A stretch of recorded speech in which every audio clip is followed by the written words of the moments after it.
Ingorita Ma TV amu enang ena. Hello. Vijana hoe. Wamama hai. Warembo nywe.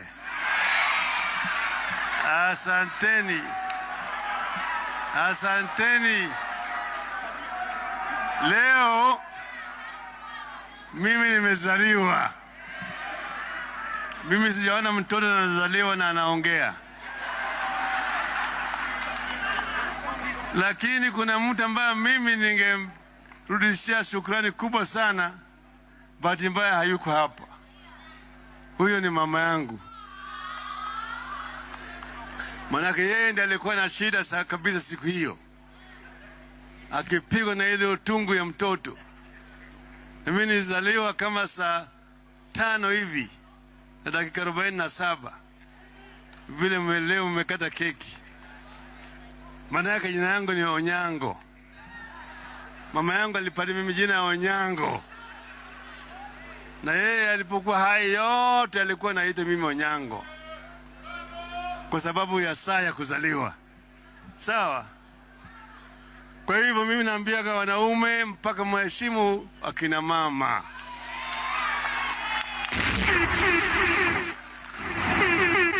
Unasikia wengine nasema ati huyo ni mwanamke tu. Ni mwanamke tu. Mwanamke ni binadamu. Hakuna mwanaume ambaye hajazaliwa na mwanamke. Iko mwanaume amezaliwa na mwanaume? Hakuna. Katika biashara ya uzazi, kazi ya mwanaume ni sekunde tu. Yale mabaki yote ni ya mama, ama sivyo? Mama ndiye anasunguka, anahangaika, anasikia vibaya, anatapika, kichwa inamuuma mpaka mtoto azaliwe. Baadaye yeye anazidi tena kuchunga mtoto, ananyonyesha mpaka mtoto aanze kudema na kutembea. Kwa hivyo mimi nasema mpaka tuheshimu kina mama. Hiyo ni sababu tunasema azimio la umoja. Maana yake ni kwamba tunapendana, tunaungana, tunakaa kwa undugu vile tuko katika mambo yetu ya taifa. Tukae kwa undugu, amani na uhuru, raha tupate na ustawi. Sasa tunasema hakuna ubaguzi ya kikabila, ubaguzi ya kirangi, ubaguzi ya kidini, ubaguzi ya kijinsia, ubaguzi ya kiumri. Na hata yule mtu ambaye ni mlemavu mpaka apewe heshima ambayo inastahili. Hiyo ndio kile tunataka kujenga.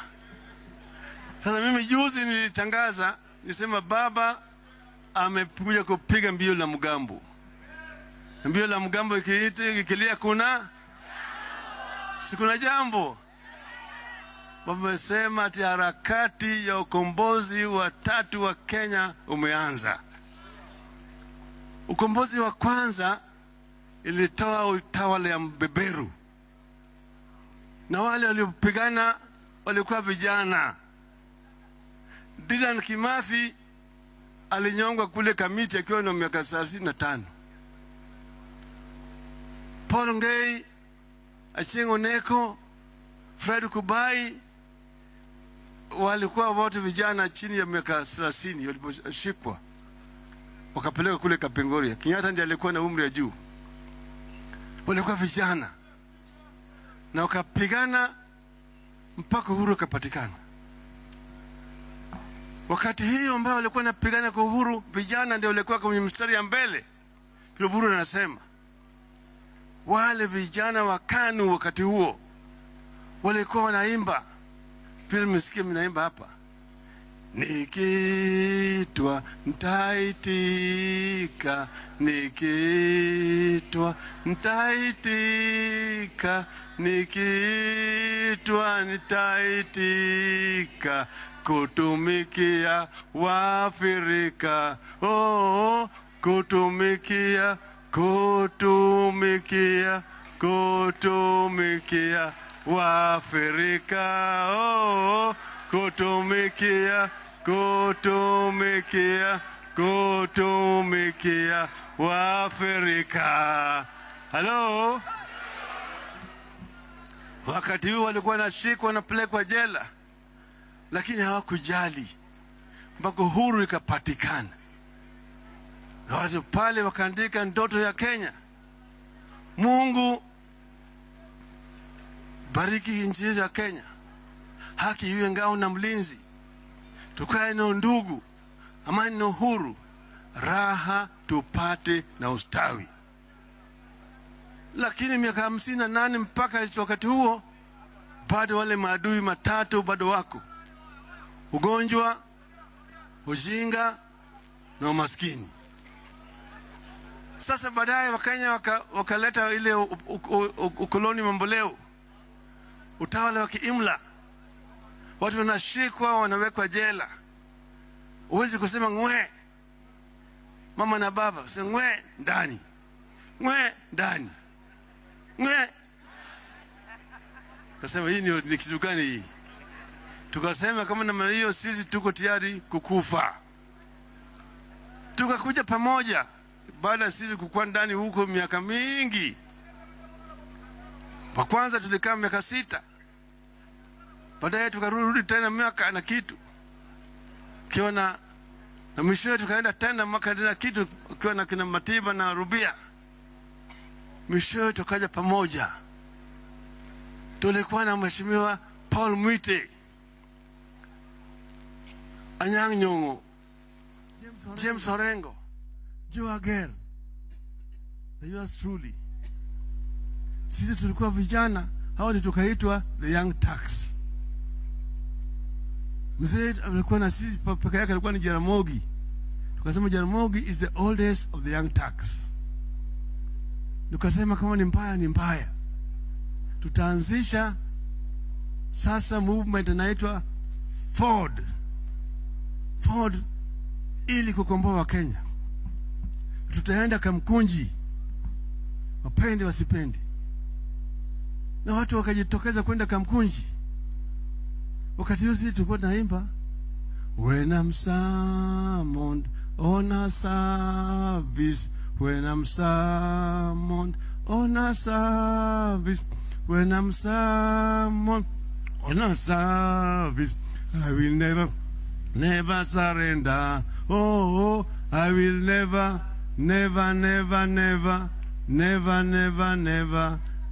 surrender. Oh, I will never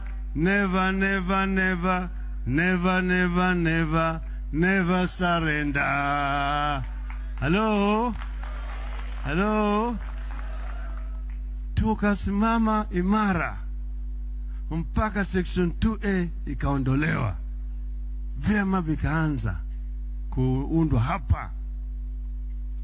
Lakini hiyo hakutosha. Manake bado tulikuwa hatuna katiba mpya. Tukapigania mambo ya katiba mpya.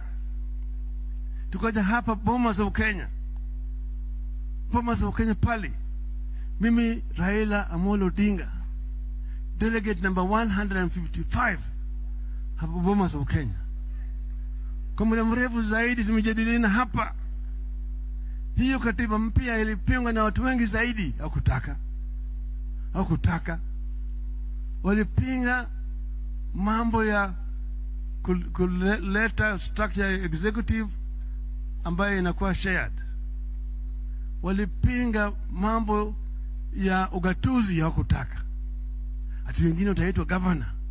To govern what? Walikuwa wataki. Hapa chairman ya devolution committee hapa Bomas of Kenya, marehemu Odhiambo Mbai, alipoongea pale katika yeye ukumbi, akaongea juu ya mambo ugatuzi, hali yote akasema huyu jamaa awe mwenyekiti wa devolution committee. Walienda walimpinga yeye, akawa marked person. Walienda kwa boma yake huko Ngong Road mchana, wakampiga risasi mbele ya watoto yake, wakamuua. Kwa hivyo hii katiba mpya ilikuja kwa damu. Na wale ambao wanapinga, maana yake yale vifunguo ambazo zilikuwa ndani ya BBI zilitoka hapa Bomas of Kenya. Wale ambao walipinga ndio sasa akakuja kusema ni mzuri zaidi. Unafiki. Sasa tumesema tuko na katiba mpya, lakini bado hatujatekeleza matakwa ya waanzilishi wa taifa letu. Kwa hivyo mpaka tuwe na ukombozi wa tatu. Hiyo ukombozi wa tatu mpaka iongozwe na vijana.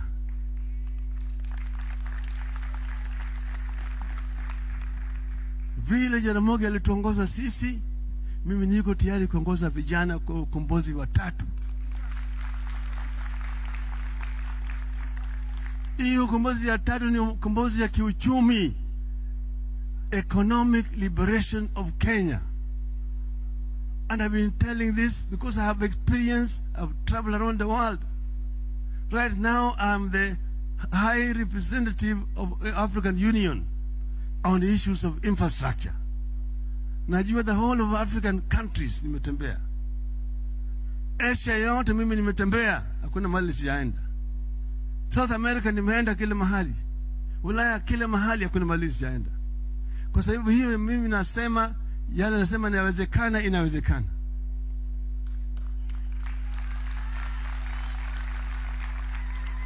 Walipokuwa tulipopata uhuru 1963, uchumi ya Kenya ilikuwa sawa na uchumi ya Korea Kusini. Kwa upande ya GDP, kwa upande ya income per capita, kwa upande ya industrialization, kwa upande ya kilimo, kwa upande ya ufukara, kila kitu ilikuwa sawa kati ya Kenya na South Korea. Miaka 58 baadaye, South Korea uchumi umeshinda ya Kenya mara 45, 45 times bigger than that of Kenya. Hyundai imejenga Korea. Nilipokuwa waziri wa barabara na ujenzi, nilienda South Korea kutafuta msaada huko. Ukanipatia $50 million ya kununua road construction equipment. Nikapeleka katika kila district. Graders, excavators, tippers, and so on and so forth. Zote zimetengenezwa kule South Korea, manufactured in South Korea. Samsung kutoka South Korea. Hyundai kutoka South Korea. LG kutoka South Korea.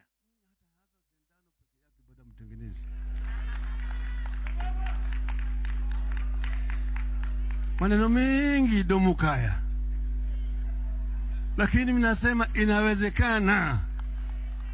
It can be done. We can transform this country and make this country an industrialized country.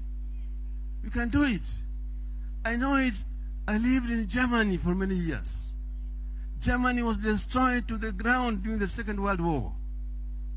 The Germans came up from ruins of the war. And within 15 years that they constructed the economy, it was stronger than the victor powers economy.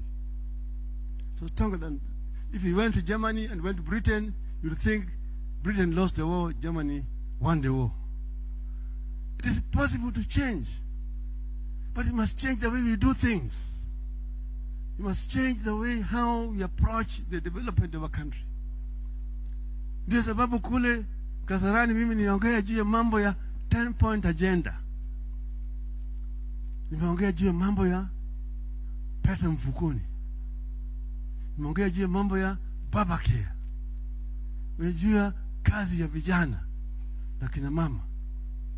Nimeongea juu ya vile kuinua kina mama. Nimeongea juu ya mama ambaye wanakuwa single parents, yeye ndio baba na ni mama, kwa sababu ya vitu vingine. Tumeongea juu ya mambo ya smart agriculture. Tumeongea juu ya mambo ya industrialization. Yote ukiweka pamoja inaweza kutransform nchi yetu pamoja, na watu wetu wanaweza kuinuka. We can transform this country. Kenya is strategically situated in the eastern coast of Africa. There are so many other countries in our hinterland. We have got a big market that we can supply with the goods manufactured in Kenya. We already have conceived Vision 2030 with Kibaki. So we know where we are coming from, where we are, where we want to go. We only need the willpower to implement the Vision 2030.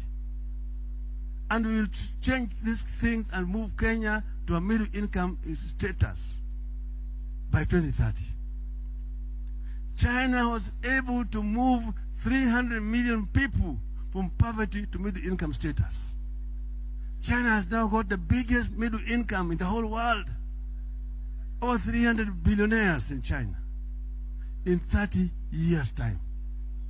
Hata hapa tunaweza. Inawezekana. Inawezekana. That's why I want to work with the youth of this country. Wherever you guys go, go with a message that the 9th of August this year must be the day for transformation of this country. On that day, we lay the foundation for transformation of this country. And in 5 years' time, I can promise you a different Kenya.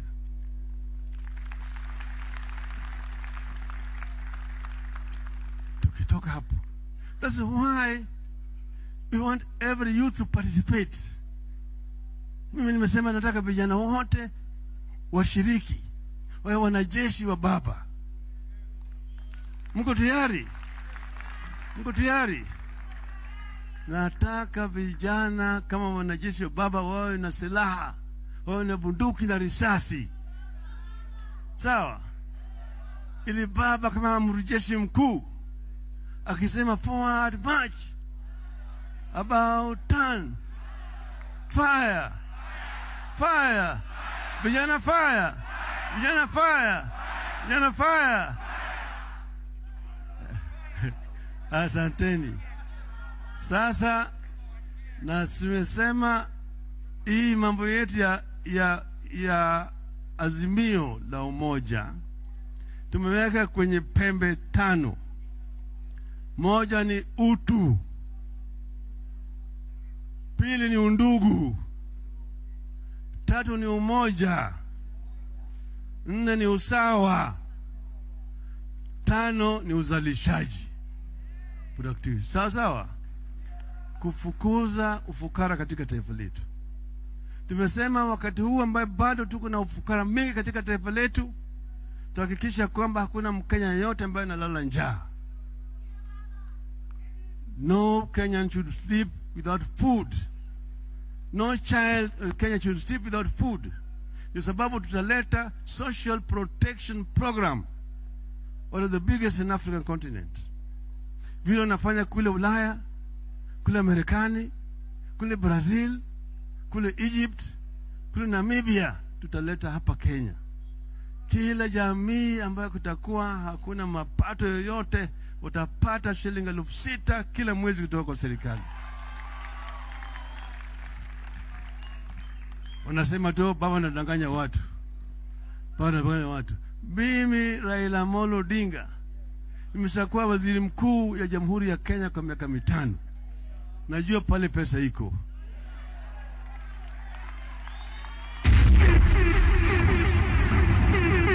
Najua pale pesa iko.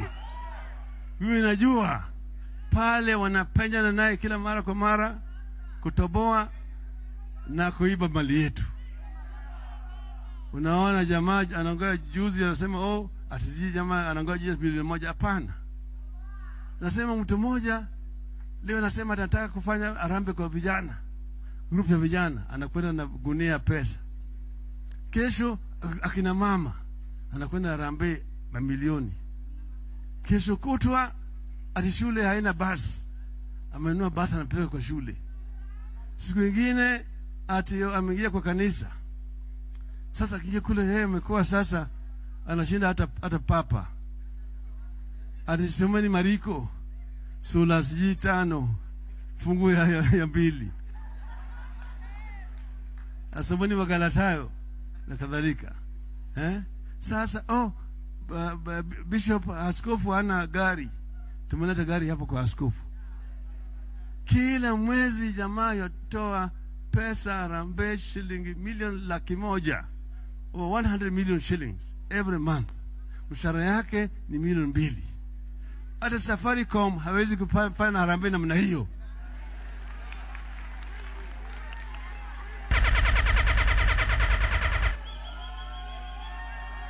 Proceeds of graft. Proceeds of graft. Hawa watu natakana wawe ndani ya jela, sio watu nje hapo. Ukijaribu hayo China utaingia ndani ya jela. Kwa hivyo mimi nataka kuambia Wakenya kwamba tusitoke pale ambapo tumetoka alafu turudi huko tena. Tusirudi Misri. Tuende wapi? Wangapi wanataka kwenda Kanaani kwa mkono? Sasa Azimio Tibim. Azimio Tibim. Azimio Ria. Azimio Ria. Azimio Tialala. Azimio Tialala. Asanteni sana. Ing'orita Maa TV amu enang ena.